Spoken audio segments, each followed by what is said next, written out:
Little room tone. That's quiet. Gerald, you're more technical than me. I am? Yes, okay. Absolutely. I go to your videos when I'm like, how do I fix this? There is so many settings and so many different cameras out there. Knowing what actually matters to your camera, I think, is something that a lot of people are asking. So I wanted to do an overrated, underrated. Okay. And this is inspired by none other than Jeff Nippard. He has a fitness channel where he does this. I saw that video. He's Canadian too. He is, yeah. Well, gee, I think everyone is on YouTube at some level. So, but I wanted to come at it from both of our perspectives. I use a lot of cameras in the field. So I want to talk about what I think is overrated, underrated for actually using it in the field, but I really want your perspective of what you feel technically. Because there's sometimes that you'll bring up stuff about cameras and I'm like, oh yeah, I'm not using that on my camera. I really should be. I like this idea because maybe I'll change my mind and stop reviewing certain aspects. You know? First one, dual slot recording. Overrated. Oh, okay.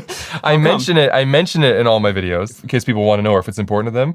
But for me personally, or if I had to pick, I would trade a different feature for this one if it was like interesting. You'd trade it off. I mean, if I can have it, I'll have it. Yeah, you know? yeah, and it seems like it should be easy enough just to have. So I'm not saying remove it, but I'm saying that I think that people who go like, it doesn't have it, I'm not buying that camera. Sometimes I wonder, really? Yeah. I would have been this until this year, but on the film we've taken the pro grade 1 terabyte cards, put both of them in, we dual slot record, and then we pull that one card out at the end of the day. And you're never filming a terabyte in the day. You might film 250, 300 gigabytes because we're doing really long shots. And then I dump that card, but I leave the other card in as like a backup. Okay. So then we're still double backing up at night, but we have this, it's like this extra backup that's always sitting on your camera. I think it's that idea where sometimes if you have a bunch of people on set and you don't have a great system for backing up, someone can format a card that wasn't supposed to. And then you can always go back and be like, oh, no, we still have that. Just in case there's the chaos on the day. Now, dual camera recording. No, that'll prevent loss. Dual base ISO. I don't know. You can hold up both if you're agnostic. For me, it's super underrated. I mean, it can't be overrated. No. It's just, so I'll give it a soft. Yeah. I love, your brain is really racked on these things. I feel like you only have like 3 parameters in your camera and you're like switching them out like pretty a well, Rubik's cube. No, for me, it's underrated just because so often, especially on this latest film I've been working on, we're walking in and out of dark and bright environments. We're in a gym that has like bright sunlight coming in. So, and then at the back of the room though, where there's no lights, I need the FX6 is 12,800. Right. So to know that rather than having to mess around with NDs or even just hoping that I can push it in post back in the day when there was only one ISO, just being able to go to another ISO is super helpful. And that makes sense. I was going to say that so far I feel like based on your work would predicate whether this is important or not. Because if you have full light control, then it's irrelevant. You're going to shoot at whatever the lowest you can and then do the rest with lights or whatever, right? And who doesn't want a cleaner signal, you know? And I think maybe the reason why I was a little softer on it is that it seems like more and more sensors that are coming out, especially if Sony's making them, they all seem to have it. Yeah. So it's less seems like a point to fight for it and more like, well, it's there, use it if you need it, you know? Which leads us to our next one. Triple base ISO. Like those cannons? Like the cannons that are coming out. It's tough. I've been on set. I think I'm going to say it's actually underrated. I'll just say this. So it depends what the base ISO is on the camera, because on the FX6, you go from 800 to 12,800. It'd be nice to have a middle one. It's because then what's often happening is when I'm flicking over to 12,800, I'm actually then adding ND on, which feels kind of crazy when I'm like, well, if only there was a 4,000. So I think it's slightly. I feel I'm maybe with you. This amount. It certainly wouldn't make or break a camera decision for me. So I guess that's why I went with overrated. Yes. You know. Full frame sensor. As opposed to a crop sensor or whatever? If you're choosing it, if you're looking down the specs and someone's like, well, this is a full frame, are you going to say, well, that's overrated or that's underrated? I think that it's underrated. Yes, I'm with you. I think I have a theme with what I'm choosing here. The reason, I think that it's easy to have a whole tangent here, right? Where you're like, well, the Alexa 35. Yeah, I've had that argument with people. And the question, you didn't ask the question, can you get the job done with a Super 35? That's not what you asked. No. You said, is the full frame underrated?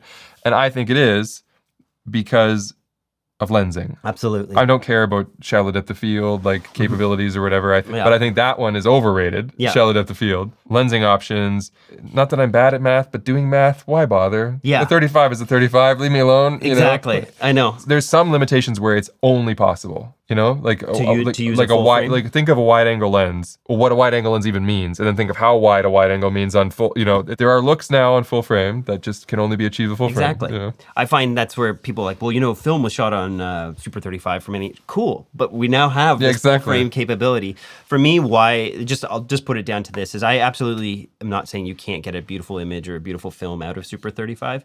But by the fact that I can then crop in on my full frame and get Super 35, the argument to me is null for Super 35 because I'm like, well, I can just do Super 35 on my full frame sensor. Agreed. Like I can just, and then what I love is if I have 3 lenses and my camera allows to crop in, if it's like an oversampling 6K and I can still get the 4K, then I essentially have 3 extra lenses. I have 3 extra focal ranges. 100%. At that point. So I think it's very underrated and I will stand on that hill and I will die on it. You have a ski hill. Just outside your house. Yeah. Or am I giving away your location? Well, let's cut that out of the video. Yeah. Whoops. Hi. One thing I forgot to mention for a camera feature that we should have overrated, underrated is LUTs, and kind of more specifically being able to monitor LUTs on your camera, which for me is highly underrated. I never go to set without a monitor or a camera that I can't at least view at least a Rec 709 LUT, but more preferably one of the custom LUTs I'm working with, because often on my projects, there's a desired look and feel that I want the project to have. So to be able to look at that on set is imperative. And this leads me to today's sponsor, Artlist. They have recently added LUTs to their collection. This is incredible. There are hundreds of beautiful cinematic LUTs that can be added on top of a conversion LUT on your footage. I was messing around with a bunch of them and I really like this Caspian LUT. I added it at about 70% to this footage here from an interview on one of my upcoming documentaries. You can see the whole collection there. It's out of focus. Artlist is over delivering these days from their cinematic footage, the music and sound effects, and of course their AI voiceover, but they also have been adding tons of new templates into their projects, which for someone like me who isn't good at After Effects, they have native Adobe Premiere templates, which I really appreciate. Color correction can be a challenge and LUTs can be expensive, but with your subscription to Artlist, you can now have this solved. And I put a link below that you can get up to 2 free months with an annual subscription if you want to check out that link. Thank you, Artlist, for sponsoring this video, and go slap some LUTs on that monitor and on your footage. Global shutter. This is my first overrated. There we go. We agree. I think just now sensors have gotten so good that rolling shutter shouldn't be as much of an issue. You need a good shutter, not necessarily a global shutter. Exactly. I think it needs to kind of hit a certain threshold, I find, and then beyond that, I'm splitting hairs. You know. What is the millisecond threshold? I'm curious. I feel like it's around 15. 15 is where you're kind of like after that. It's yeah. I mean, if it's really low, it's worth mentioning. If you go from 15 to 3, like the Venice, whatever 2 was or whatever, it's like that's worth mentioning. This is really, really fast. You know, sub 10, that's irrelevant at that point. Like it's all good. And then something like an A7S3 FX3 body, that's like 8-9 millisecond, and that feels darn fast. So I know. Had a shot recently in the back of a car drifting in Nigeria, and it was like just doing 360s, and the shutter was. I couldn't believe it. I was just expecting to pull that footage off the FX3 and just be like, it's gonna be like, I'd say once you get over 20 milliseconds though, you do start to see it, and then it also becomes like the more you notice it. Like the A7 IV that I'm using here, it's like 26 milliseconds. Yeah, and that's when you get the dancing. That camera looks nice on a tripod. IBIS. It depends how good the IBIS is. I know. I guess so. So you can say that. Underrated. I'm just going to take a stance. Okay. I'll say this. I'm using like Sigma lenses on my FX6, and so I'm just never using IBIS, and none of my lenses have image stabilization. It would be amazing and fantastic if they did, but I think if you have the right shoulder rigs or camera sacks, then I think you can get by without it. I think people rely on this too much, and then when they end up in a scenario where they don't have IBIS, they're shaky, and it's just a complete mess. It is a very useful tool, yes. is what I would say. And I'd rather have it and use it than not have it. Overrated, under 50 mil. Underrated, above 50 mil. Yeah. So I feel like if you need IBIS for like a 14 mil lens, something is drastically wrong with your camera operating. What about those ones though where they show you can like run full tilt on like a GH7 and you're like... Yeah, that's true. I almost feel like the smaller the camera, the more important IBIS is. True. And like the bigger the package. True. That is true. No, there you go. We have a lot of stipulations. 6K recording. As opposed to like a 4K. Like if your camera, if it's like you can shoot, you think of like some of the Blackmagic cameras or the Red cameras, they can shoot 6K, where a lot of the Sony cameras internally, I guess you should say internally, they peak at 4K. Right. I'd say this is not about the sensor. This is what you can actually record. Well, then I would say overrated. Yeah, I would say so as well. Yeah. Especially 6K, by the way. Nobody uses a 6K project. It's like maybe 8K, but even then, it's like 8K is a great medium to deliver 4K. That's really high res. I know. But I would rather have a 6K oversample than a 6K delivery. Yeah, just because that means that I'm likely streamlining in some way. I don't know. I mean, yeah. Unfinished wood desks. What do you think about that? You just added that. In my defense, yes, it's sort of, there's a nice oil on it. Okay, but it just, you can't put a cold bottle of water on it. Well, I want to leave my mark on this for the rest. Face recognition autofocus. I mean, that's endlessly useful. I agree. 14 stops plus a dynamic range. I think dynamic range is underrated. Yes. And it doesn't matter how many stops you put there. More is better. More is better. I agree. The quickest way to make your camera look cheap is to have clipping, highlights, or like shadows with noise in them. So I would say, to me, I've always said 13 is great.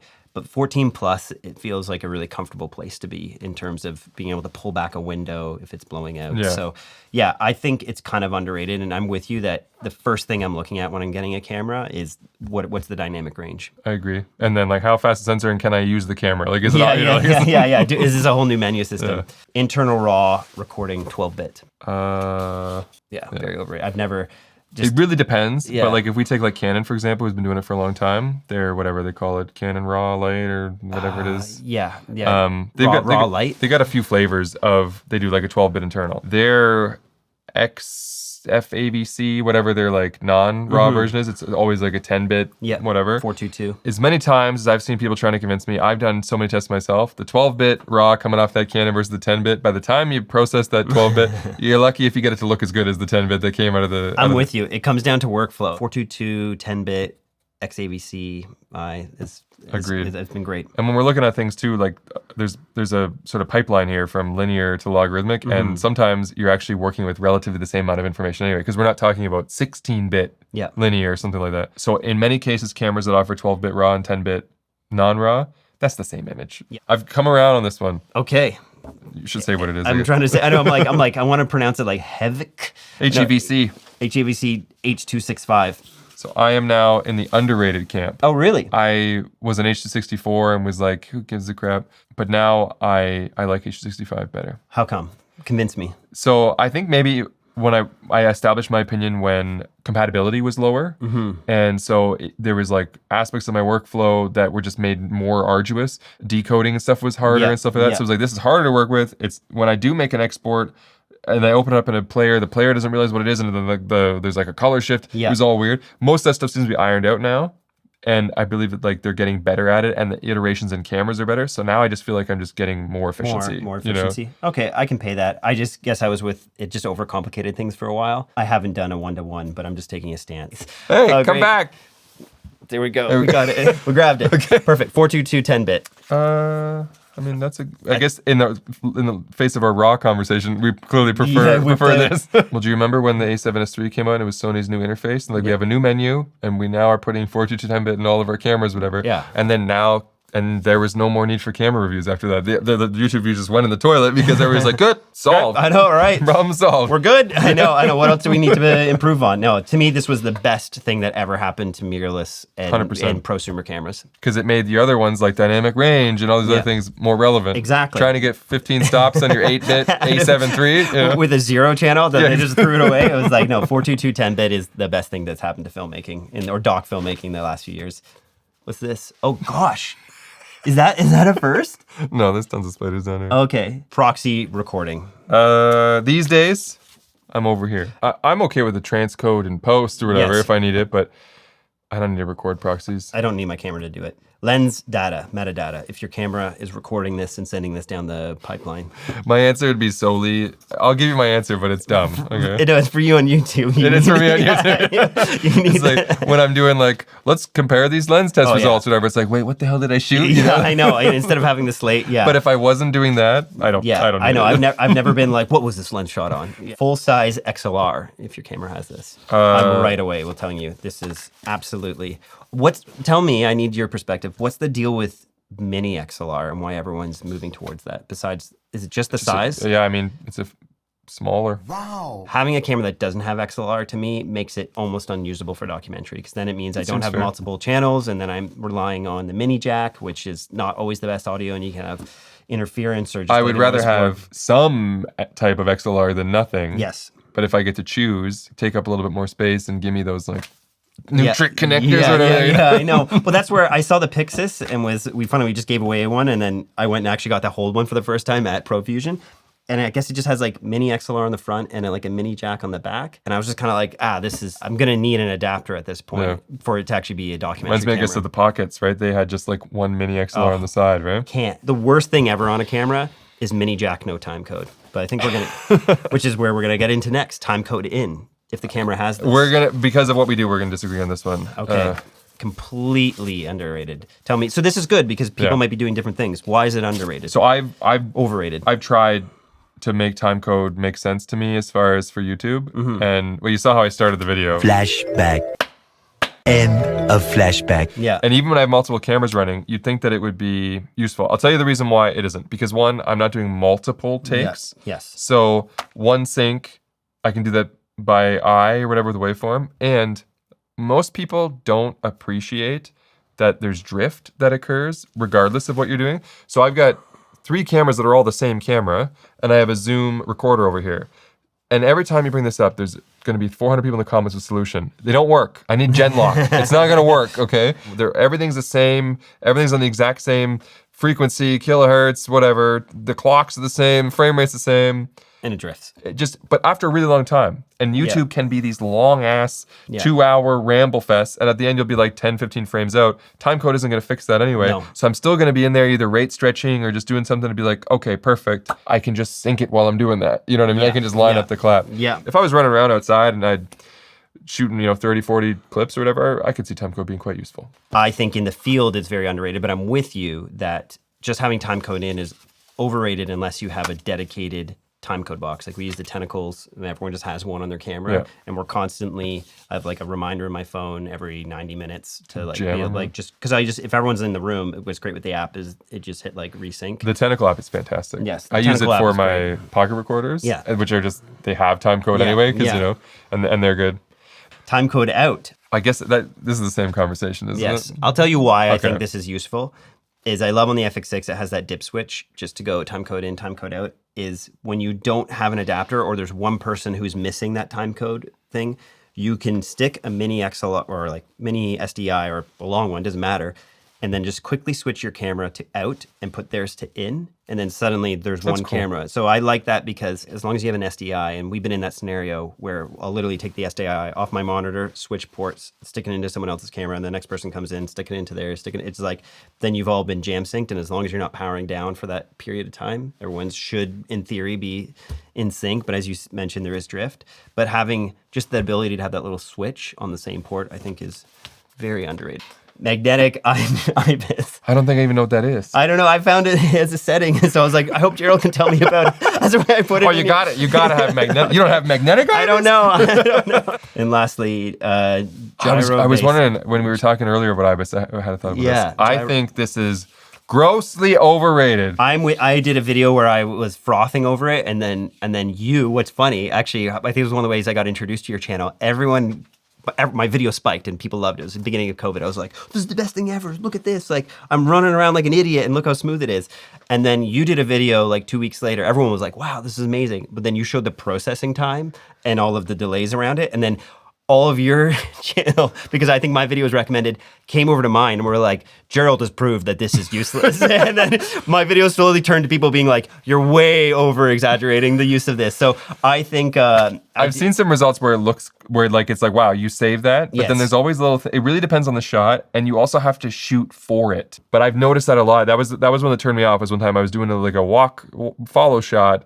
And then I was like, what the hell? All the signs that were just like on the street, they were like blurring up and down. I was like, this is weird. It's freaking me out. I think it's only useful for when you're trying to do like a small push in. Like Sure. I think just like even I'll just be on set sometimes and I've known this. I'm like, okay, I'm going to stabilize this in post. And so I try to get it as stable as possible. It's not an invitation to like make it messy. Even just a warp stabilizer could probably do. And honestly, but you know what's the little trick I used to do back in the day? I've had this in my films, like on the FS7, I would walk really slow and shoot in 60. And then so already you have like some forgiveness with the 60 and then convert it down to 24, but then stabilize it, export that out, bring it back in, stabilize that, export it out, bring it back in, stabilize it a third time. And by then, if you weren't heel stomping, so you didn't get the vibration on the sensor, it just looked like beautiful. So I was told that you have another set of topics for us. We do, but can we take a pee break? We can, but to end this video, Yes. The other person between us, one of us is going to post Yeah, I this know. one, and the other one's going to post. What's the other topic? The other topic is just camera gear and just different pieces. So instead of concepts, it's like equipment. It's equipment, overrated. yes, Overrated. Okay. that's the term. So one of so one of us is going to be posting this one, and one of us is going to be posting the equipment one. Go to the other one. Yes. Whatever one you're watching now, go to the other one. Click the thing. And we'll be doing the same. And we'll do the same thing. Finding out what we just agnostically believe. That's right. Cool. Sorry, I have to pee so bad. The middle of the three.